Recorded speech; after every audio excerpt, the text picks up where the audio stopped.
ایک ملک میں ایک بادشاہ حکومت کرتا تھا۔ خوشحالی کے دن تھے۔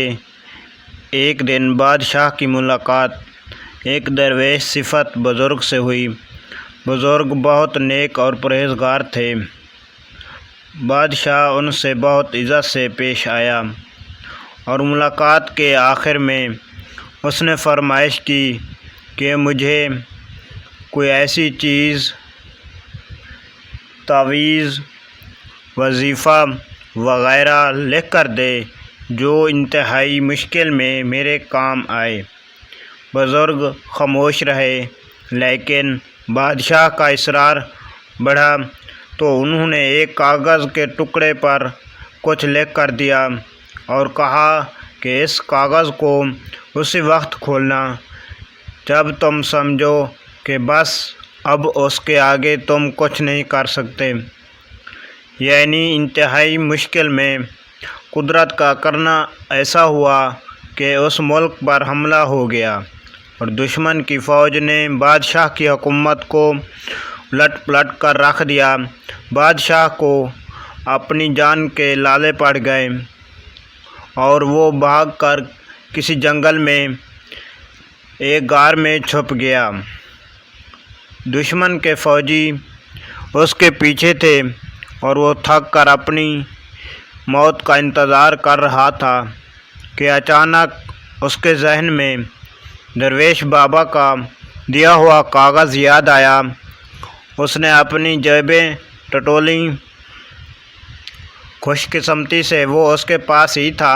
سپاہیوں کے جوتوں کی آہٹ اسے قریب آتی سنائی دے رہی تھی۔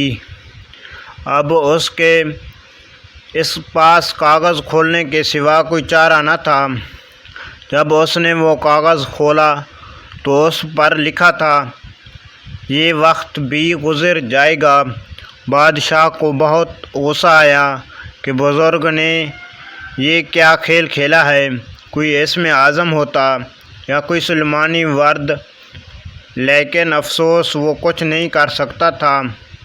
اس نے تحریر کو دوبارہ پڑھا، 100 بار پڑھا۔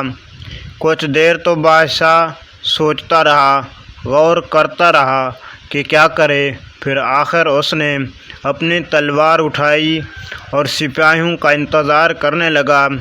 سپاہی آئے، اس نے مقابلہ کیا اور وہ بچ نکلا۔ اس کے بعد ایک لمبی داستان ہے کہ وہ کس طرح کسی دوسرے ملک میں گیا۔